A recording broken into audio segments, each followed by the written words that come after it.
میں ILF پاکستان کو خراج تحسین پیش کرنا چاہتا ہوں کہ انہوں نے ہم سب کو یہاں ایک بہت اہم موضوع جس کا تعلق آئین سے ہے اس کے لیے ہمیں اکٹھا کیا۔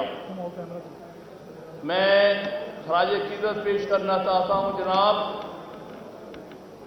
ہمارے شاداب جعفری صاحب جو کہ ILF کے سربراہ ہے۔ جس طرح انہوں نے ILF کو سارے ملک میں آرگنائز کیا اور تحریک انصاف کی ایک بہت بڑی طاقت بنا دیا۔ ہم سب ان کے شکر گزار ہیں اور ان کی کوششوں کی مکمل طور پر ہم ہمیشہ ستائش بھی کریں گے اور اس کے ساتھ کھڑے رہیں گے۔ آج کی جن حالات میں ہم یہاں اکٹھے ہوئے ہیں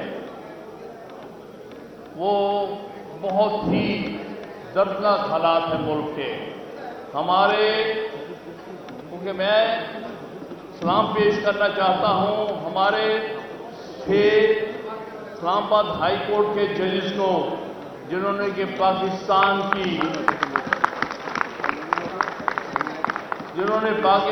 کی تاریخ میں سب سے جرأت مندانہ قدم اٹھایا ہے اور ایکسپوز کیا ہے ان لوگوں کو جو کہ عدلیہ پر دباؤ ڈالتے ہیں، آئین کی سربندی، قانون کی حکمرانی اور عدلیہ کی آزادی پر حملہ آور ہیں۔ میں ان کو خراج تحسین پیش کرتا ہوں اور ان کو یقین دلاتا ہوں کہ پاکستان بھر کے وکلاء آپ 6 ججوں کے ساتھ کھڑے ہیں اور انشاءاللہ آخری دم تک کھڑے رہیں گے۔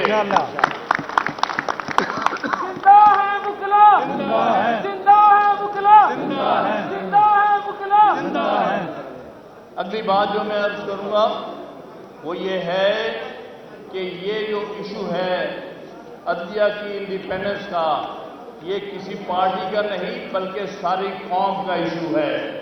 یہ قومی ایشو ہے۔ ہر وہ شخص جو اس کو پارٹی کا ایشو بنانے کی کوشش کر رہا ہے اس ایشو کی اہمیت کو کم کرنے کی کوشش کر رہا ہے۔ ہم کسی طرح اس کی اجازت نہیں دیں گے۔ اس ملک میں اگر عدلیہ آزاد ہوگی، آئین کی سربلندی ہوگی، قانون کی حکمرانی ہوگی، تب ہی ملک جو ہے قائم رہتے ہیں اور ترقی کرتے ہیں۔ یہ ہمارے 6 اسلام آباد ہائی کورٹ کے ججز کی جرأت اور ہمت کو ہم سلام پیش کرتے ہیں اور امید رکھتے ہیں کہ دوسرے ہائی کورٹ کے ججز بھی کچھ جرأت دکھائیں گے۔ میں خاص طور پہ لاہور ہائی کورٹ کو کہتا ہوں، کیا آپ سو رہے ہیں؟ آپ کو نظر نہیں آ رہا کیا ہو رہا ہے اس ملک کے ساتھ؟ آپ کے فیصلے منہ بولتے ہیں کہ آپ دباؤ میں فیصلے دیتے ہیں، آپ کیوں نہیں کھڑے ہوتے؟ بالکل درست کہا شاہد جمیل نے اپنے استعفے کے بعد کہ اگر لاہور ہائی کورٹ کے 20% بھی ججز میں وہ جرأت ہوتی جو کہ اسلام آباد تقریباً 75% اسلام آباد کے ججز نے دکھائی تو میں کبھی استعفیٰ نہ دیتا۔ یہ سب ڈرے بیٹھے ہیں، خوف زدہ ہیں۔ کبھی جج بھی خوف کے تحت صحیح فیصلے کر سکتا ہے۔ پھر بھی وقت ہے، ہم وکلاء آپ کو جھنجھوڑ رہے ہیں، اٹھو اور حق کی بات کرو اور زیادتی کرنے والوں کے چہرے بے نقاب کرو جس طرح ان ہمارے 6 عزیز ججز نے کیا ہے۔ اسی طرح یہ فرض دوسری ہائی کورٹس پر بھی ہے، لیکن میں کہوں گا اس میں پشاور ہائی کورٹ کو کسی حد تک میں کریڈٹ دیتا ہوں کہ انہوں نے ہمیشہ جرأت کا مظاہرہ کیا ان حالات میں۔ یہی دوسری ہائی کورٹ کو کرنا چاہیے، لیکن ابھی تک بہت مایوس کن کارکردگی ہے لاہور ہائی کورٹ کی۔ آج بھی آپ جرأت کا مظاہرہ کریں، میں یہی ان کو پیغام دینا چاہتا ہوں۔ اس سارے ایپیسوڈ میں سپریم کورٹ کا رول قابل تعریف نہیں ہے۔ ان کو پھر فوج کو موٹو जुरिस्डिक्शन एक्सरसाइज करनी चाहिए थी 184(3) के तहत। छोटे छोटे मामलात में तो आपको शो मोटो याद आ जाता है, और मुल्क में जो सबसे बड़ा पाकिस्तान की तारीख में हादसा हुआ है आप भूल गए हैं। और प्राइम मिनिस्टर को बुला के उससे मशवरे करते हो। कभी जजों ने मुलजमों से भी मुशावरतें की हैं। ये तो इल्जामात जो 6 जज लगाए हैं, जिन एजेंसियों पर इल्जामात लगाए हैं, उनके सरबराह कौन है? यही कैबिनेट, यही प्राइम मिनिस्टर। आप मुलजमों के साथ बैठकर फैसले करते हो।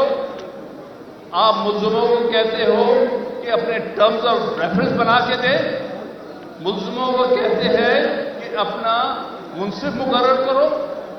मुलजमों को कहते हैं कि हम आपकी रिपोर्ट बनाएंगे। तो ये पाकिस्तान की तारीख का एक बहुत शर्मनाक बात है।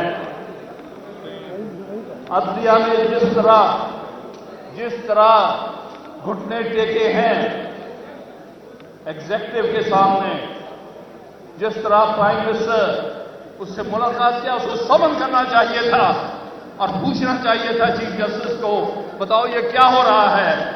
ये हमारे 6 जज शिकायत कर रहे हैं कि तुम्हारी एजेंसियां मुदाखलत कर रही हैं। तुम सबसे बड़े मुल्जिम हो, तुम एक्सप्लेन करोगे कि किस तरह ये हो रहा है। तुम्हारे नाक के नीचे ये सब कुछ हो रहा है, तुम्हारी एजेंसियां कर रही हैं। आप उनको बुला के उनसे नेगोशिएट करते हो। बड़े अफसोस की बात है, भाई वक्त गुजर जाते हैं, चीफ जस्टिस आते हैं और चले जाते हैं, लेकिन तारीख माफ नहीं करती। अगर वक्त पे आपने हौसला, हिम्मत और जुर्रत नहीं दिखाई तो याद रखें चीफ जस्टिस साहब, आपको ना ये कौम माफ करेगी, ना आपको तारीख माफ करेगी। आप जवाब दे होंगे इस कौम के सामने और तारीख के सामने कि जब एक बहुत कड़ा वक्त आया अदलिया पर तो आपने जुर्रत का मुजाहरा नहीं किया, बल्कि एक कमजोर एग्जीक्यूटिव के सामने हथियार डाल दिए। बहरहाल अब भी मौका है। मैं Lahore high court bar association को खराजे तहसीन पेश करता हूं कि इन्होंने फैसला किया है कि इंशाल्लाह इन सारे इक़दामात को चैलेंज करेंगे और फिर हम इनको।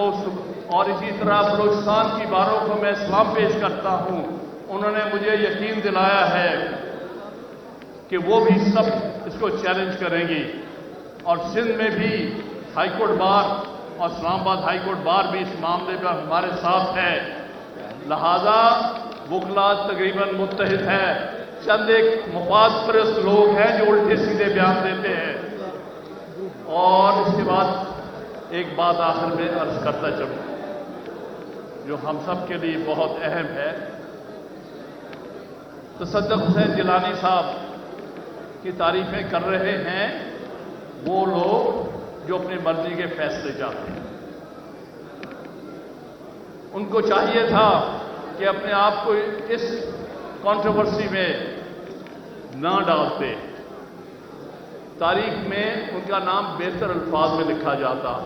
अब जिस किस्म की कंट्रोवर्सी में वो जा रहे हैं, इसका उनके लिए अच्छा नतीजा नहीं होगा। अब भी बाज आ जाए, इनके हाथों में मत खेले और रिफ्यूज कर दें कि मैं नहीं बनता हेड ऑफ द कमीशन। ये कमीशन के पास कोई ताकतवर नहीं है, ना इसके पास इख्तियारात है। तो जिलानी साहब अपनी इज्जत बचाएं और अपनी बकाया रिटायरमेंट इज्जत से गुजारें। यही मेरी उनसे अपील है। बहुत बहुत शुक्रिया।